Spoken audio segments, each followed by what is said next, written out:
Déjà vu, the accidental save reload. You walk into a bookstore, the smell of old paper, the faint chatter of customers flipping through pages, the cashier calling out a price. Except, before she even speaks, you already know the number. A child laughs near the magazine rack, and suddenly it hits you. You've been here before. Not just a vague feeling. This exact moment playing out precisely the same way. You know that in 5 seconds, a book will slip off a shelf in the corner. The man by the door will check his phone. A breeze will blow in, carrying the scent of rain, and you already know who's about to walk through the entrance. Science says déjà vu is just a brain misfire, a glitch where your mind mistakenly tags the present as something from the past. But if it's just a malfunction, why does it feel so precise? Some believe déjà vu is proof that time doesn't run in a straight line, that you've already lived this moment, maybe countless times. Maybe you're in a loop, or worse, maybe in some other reality. You didn't make it this far, and this is a rerun of a life that ended too soon. And if that's true, how many times have you reset? Mandela effect. Reality updates while you're AFK. Let's test something. Picture the famous Kit Kat logo. Does it have a little dash between Kit and Kat? You've seen it on your shelves your whole life, so you should know, right? If you answered yes, you just experienced the Mandela effect. Because there's never been a hyphen in the Kit Kat logo. Not in the ads, not on the packaging, not anywhere. And yet, millions of people swear it used to be there. Alright, another one. Does Curious George, the cartoon monkey, have a tail? Of course he does, right? He swings around, climbs things. Except he doesn't. He never has. The Mandela effect is a bizarre phenomenon where massive groups of people all misremember something the exact same way. It's named after Nelson Mandela, because countless people distinctly recall him dying in prison in the 1980s. They remembered the news coverage, the somber speeches, even learning about it in school. But that never happened. He was released and went on to lead South Africa and passed away in 2013. So how do millions of people share the same false memory? The simple answer, human memory is flawed. One person gets it wrong, spreads it, and the mistake multiplies. But what if that's not it? What if history itself is changing? What if these are reality updates? Tiny patches that overwrite the past, but don't fully sync with everyone's memories. Some believe that this is evidence that we're slipping between alternate versions of reality, shifting into slightly different timelines where details don't always match. Either way, if you ever notice something changing that shouldn't be able to change, then maybe you just missed the update. Missing time, the Desync error. It's 11:14 a.m. You blink. Now it's 12:02 p.m. You weren't scrolling on your phone. You weren't lost in thought. But somehow, nearly an hour is just gone. Scientists have a term for it. Highway hypnosis. When you're driving a familiar road, your brain stops recording, like skipping over a scene in a movie. Sounds reasonable, except people experience missing time when they aren't driving. Someone's reading a book, then suddenly it's sunset. A person is writing a message, then realizes their phone is still in their lap, unsent, and an hour has passed. And then there are the weirder cases. People in mid-conversation who suddenly find their friend staring at them, confused, as if they just stopped speaking for 5 whole minutes. Some even say that during missing time, they had a lingering sense that something else was happening, something they just weren't allowed to remember, a scene that wasn't supposed to make it into the final version. Bystander effect. When NPCs refuse to trigger the next event. You're walking through a busy subway station. A man stumbles and collapses onto the floor. People turn their heads. Someone takes out their phone. You wait for someone to help. Maybe a doctor. Maybe just a concerned stranger. But no one moves. The man just lies there, motionless, while dozens of people glance, hesitate, and then keep walking. This is the bystander effect, a bizarre glitch where the more people there are, the less likely anyone is to take action. Everyone assumes that someone else will step in, so nobody does. The result? Entire crowds watching, waiting, as if stuck in an idle animation, refusing to press the button that moves the event forward. And it gets weirder. There are cases where people have frozen up, even in emergencies that should have been easy to stop. A child drowning just a few feet away, a person choking in a restaurant, a woman calling for help in broad daylight. In theory, it's just human psychology. People follow the crowd, and if the crowd does nothing, So does everyone else. But what if it's something else? What if some people really do function like NPCs? What if some are only programmed to react when directly prompted, like background characters in a game that haven't been interacted with yet? Doppelgängers, the NPC cloning bug. Imagine walking down the street and spotting yourself. Not just someone with a similar hairstyle or the same jacket, your exact double. Same face, same expression. The moment your eyes meet, your mind scrambles for an explanation. A mirror, a trick of the lights, but then it moves, exactly like you do. And worse, it looks directly at you. Throughout history, people have reported seeing their own doubles, and it's almost never good news. One of the most chilling cases happened to Queen Elizabeth I.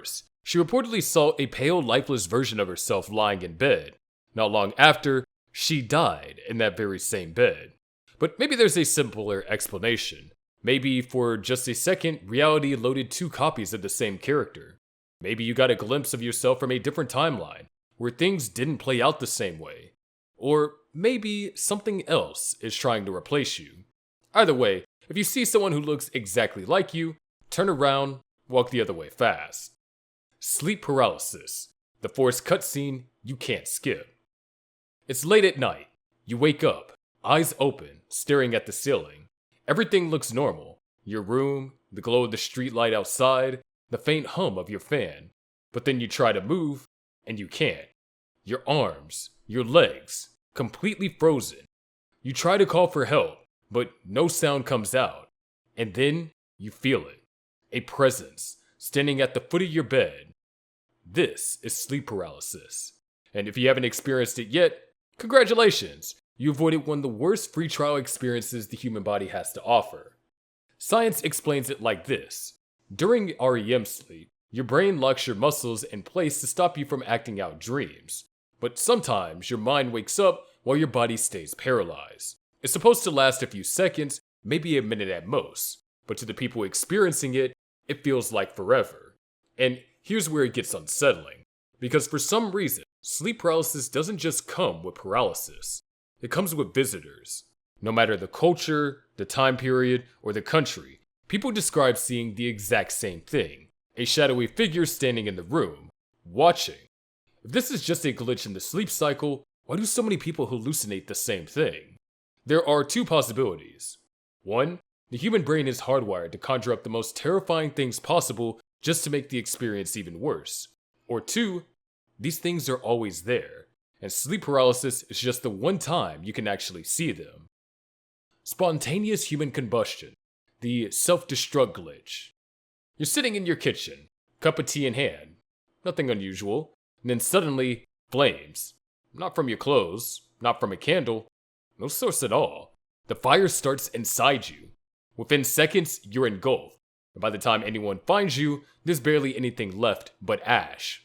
And maybe your shoes, still perfectly intact. This is spontaneous human combustion, one of the weirdest and most disturbing anomalies ever recorded. Science has tried to make sense of it. One theory says that body fat can act like fuel, like a candle, slowly burning the person from the inside out. But that doesn't explain everything. There are cases where the fire seems impossibly selective, melting televisions across the room, warping metal furniture, but leaving parts of the body untouched. Take Henry Thomas, a man in Wales found almost entirely reduced to ashes. His legs were still in his socks, the room was scorched, and yet nothing nearby showed signs of an actual fire. So, what happened? Some say it's a bizarre chemical chain reaction that science hasn't yet figured out. Others believe that it's a system crash, a fatal error in the simulation, a hard reset where the body simply corrupts beyond repair and the program shuts down. Dramatically. Which means that there's a few possibilities. One, the human body has some kind of built-in self-destruct mechanism that occasionally misfires. Two, there are environmental triggers we don't understand that cause the body to combust under the right or wrong conditions. Or three, reality sometimes just deletes a character, and does it in the most theatrical way possible. Either way, if you ever feel your skin getting warm and there's no heat source around, you might only have seconds to figure out why. Quantum immortality, the real-life respawn glitch. You cross the street, a car comes out of nowhere, way too fast. You feel the wind rush past your face. It should have hit you. it didn't. You walk away, shaken, but alive. Lucky? Maybe. Or maybe you died, just not here. Quantum immortality is the idea that every time you die, your consciousness doesn't end. It just slides sideways into the nearest version of reality where you survived. From your perspective, you never die. You just keep waking up in timelines where you barely made it. Think about people who survive ridiculous strings of near-death experiences. One woman struck by lightning 3 times. A skydiver whose parachute failed, and they walked away with a broken ankle. A man who fell from a 5th-story balcony, got up, and continued his day. Are they lucky? Or are they just hopping timelines like checkpoints? The disturbing part is that if quantum immortality is real, then you never truly experience death. Every version of you that dies, those timelines end, but your consciousness keeps flowing through the ones where you make it out alive. And that raises a terrifying question. What happens when there's no survivable timelines left? Is there a final game over? Or does the system keep bending reality just to keep you going? And if that's the case, how long have you really been alive?